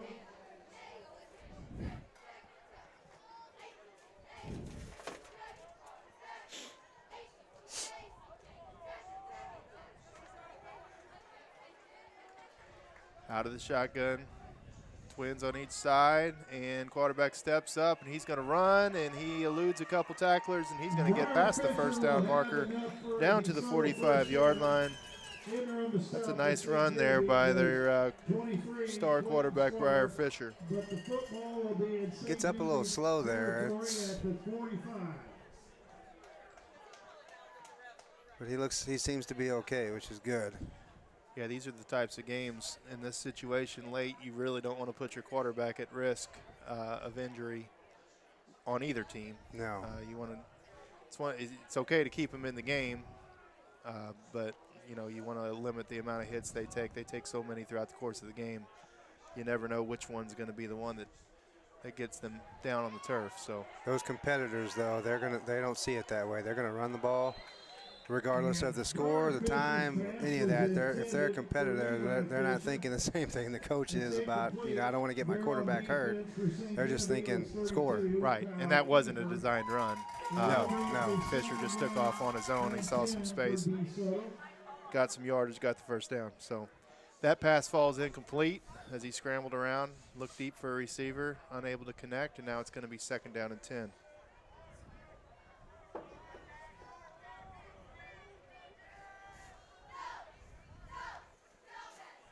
And there's the pass out wide, and that is through the hands of number 11. That's John Whitted. And that's going to bring up a 3rd down and 10. Again, they're in long yardage situations. They've been in long yardage situations, seems like all night long. St. John's defense has been very, very stingy with their minus those 2 big passes in the first half. They have not given up much to DeSoto. And DeSoto, if you look at their scores, they typically score a lot of points. Yeah, I mean, you can tell by looking at them. They've got a lot of athletes on the field. St. John's done a good job. They've kept contained. They haven't let the quarterback get out of the pocket a whole lot. When he has taken off to run, they've had a lot of support from the linebacker and D-back level. It's been a very solid effort on both sides of the ball by St. John's. This is by far the most complete game I think we've seen from them all year.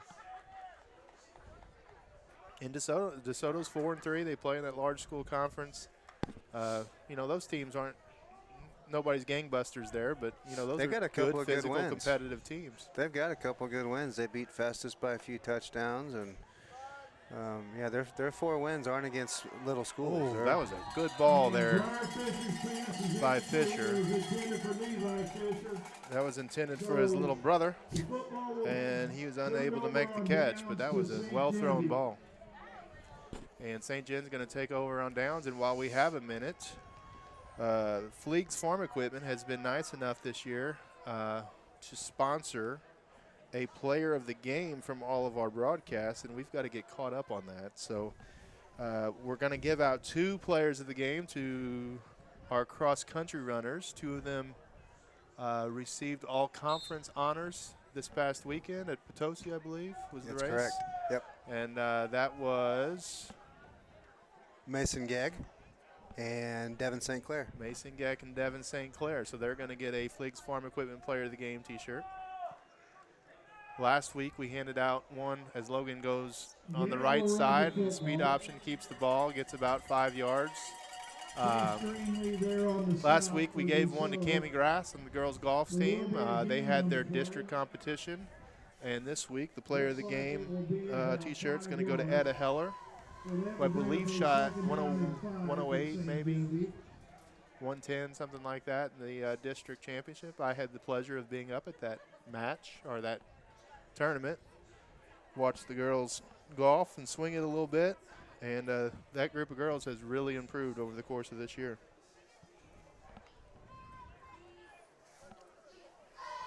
Coach Schweiss, Central, who, like I said earlier, had a really slow start against Dexter, 6-0 at halftime, is now up 34-0. So they've scored 4 times this half, and Logan scrambles out to the right. Good job getting down. Not only did he get down, but he stayed in bounds, keep that clock running. And again, this is another one of those situations where you want to limit the hits that Logan takes. His foot's finally getting healthy, I think. Is it, Molly? I think so. Do you have any inside information on this? He says it's fine, so. He says it's fine. He's been saying that since he heard it. I know. He doesn't seem to be favoring it as much as those first couple weeks was pretty rough. But he's got McBride on his left. He's got Trips also to the left side. And they're going to run a little counter play. Nice play, nice read. Austin McBride, he's going to take it to the house. Wow, did you know he was that fast, Jeff? That I'm not positive. That might be Austin McBride's first varsity touchdown. I think it is. And, boy, he looked good doing it. He may have scored against Dexter. Hey, was that McBride or was that? That was 42. 42, yeah, okay, so that's McBride. Yeah, he's a lot faster than I thought he was. Well, nice as job, you Austin. mentioned, He's a good kid, too. Yeah, as you mentioned, the coaches are high on him. I've got to see him play a few JV games this year, and offensively and defensively, he does very well in those JV games, and he just proved why.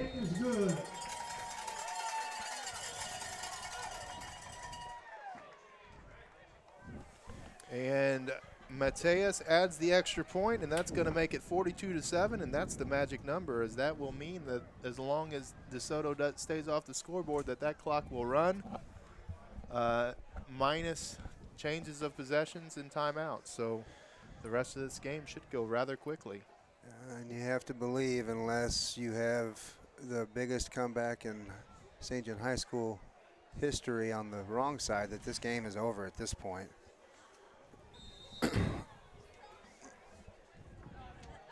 I can't see how much time is on the clock because of a poll, but it looks like maybe 6 minutes and something. 6 minutes and something, and it will wind fast at this point. Just going to keep him off the scoreboard.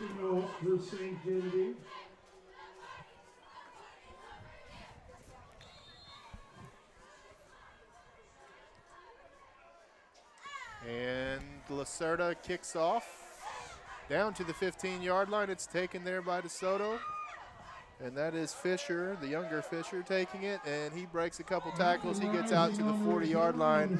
And DeSoto will take over there. Sorry, that was Reesing on the return, not Fisher. These tight jerseys, man. It's hard to read. They make it difficult. They bunch up underneath their shoulder pads, and you can't tell a difference between a 2 and a 3 or a 6 and a 3. And DeSoto's jerseys are the same brand as ours. Right. And, yeah, they do the same thing. You're right. The 5s and the 9s are hard to tell. Or the 5s and the 6s are hard to tell the difference apart. The 2s and the 3s are hard to tell. They're really sharp-looking jerseys, but it is sometimes hard to tell what a number is on a jersey. It's hard to tackle anybody by the jersey anymore, though, because you can't really get your hands around it. As St. John gets a late substitution, somebody wasn't on the field when they were supposed to be. Looks like we got a lot of the number 2s in the game now, as we'll start to see some subbing out here by Coach White. We got Anthony Nash at corner. Clayton Greitler still in the game. Caleb Ross still in the game. Seth Siebert at safety there.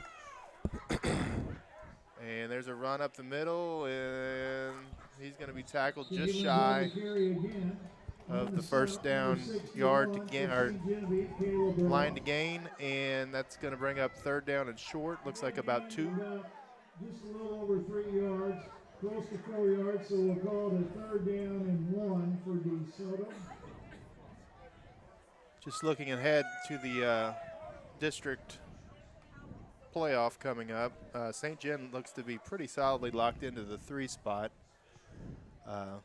Should be at this point, regardless of next week's outcome. Kennett will be the number 1 without much doubt. Central will be the number 2 without much doubt. And St. John will be number 3. After that, it gets a little dicey, 4, 5, and 6 with Fredericktown, Potosi, and Perryville all very close to each other, and then Donovan and Dexter will be 7 and 8. So the way it stands right now, I think we will play Fredericktown as the 6th seed, but it's possible that they could jump Potosi or Perryville. Absolutely. Depending what happens in the next 2 weeks. So we'll be playing one of those 3 teams at St. John that first week of district play.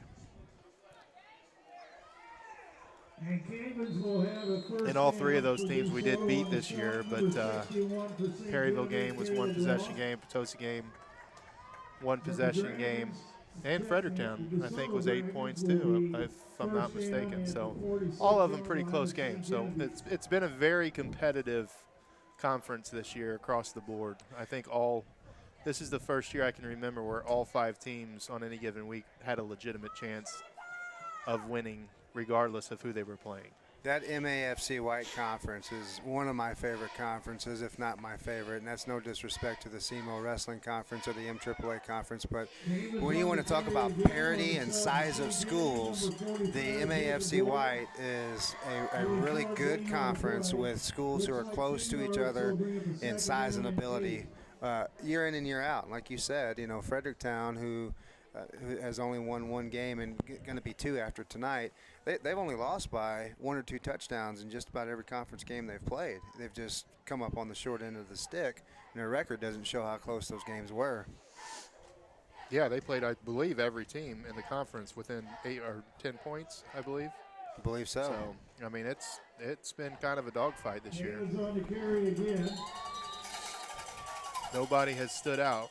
And the same thing goes for this DeSoto conference. It's almost the same scenario. I mean, Windsor, until their quarterback got hurt, was competitive, and then you got Festus, Hillsborough, DeSoto, all kind of in the same skill level. Looks like it'll be 3rd down and 7. North County also. A lot of parity this year, and you've got teams like Jackson who are standing out, and a really good team from this area, obviously Kennett, who hasn't lost a game yet. Then you've got some teams up north, Lutheran North, Trinity, schools like that haven't lost a game yet either. But Cardinal Ritter, well, now they have lost all their games. If you've kept up with that at all, that's been an interesting story. They were 7-0 after last week's game and are now 0-7.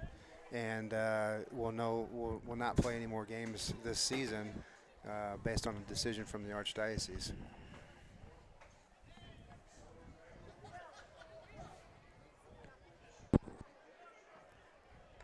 And DeSoto takes a snap out of the shotgun, runs up the middle. St. John at this point kind of giving them that play, forcing them to go down the field the long way, and that's Alan Cavins, sophomore running back. He's a big kid. It's a big running back. He's got some big old legs for a sophomore running back. Now he's bleeding, so he's got to come out of the game. The ball is going to be on the St. Genevieve 30-yard line.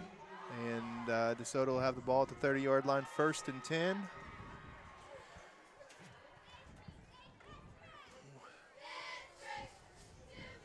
The last digit of the time is 7. I'm more interested in the first digit if you can manage to. There may be 7 seconds left. There may be 6 minutes and 57 seconds left. We do not know. On the stop for St. Genevieve. I don't hear any countdowns yet, so it's probably not 7 seconds. There's 47 seconds. 47 seconds. So it is within a minute. There's no ones place. I don't know. Is that a thing in time? Is ones place a thing? Well, it's counting down each second, so. And that means that St. Genevieve is going to go to 5-3 on the season.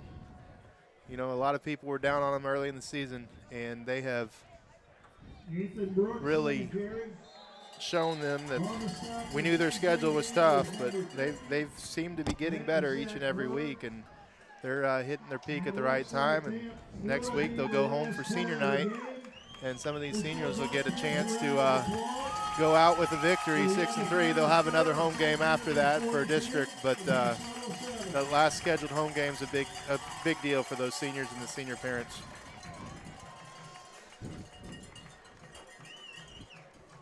So as the clock winds down to 000, St. Gen gets the win, 42-7. We will give our player of the game to Logan Geck. What do you think, Molly? Big game, over 200 yards passing, 3 touchdown passes, lots of rushing yards. I think he had about 45 rushing yards as well. So we'll give the player of the game award to Logan Geck. And we will see you again next week at Dragon Stadium for Jeff Nix and Molly Barr. Thank you for tuning in, and you've been watching SG Dragon TV.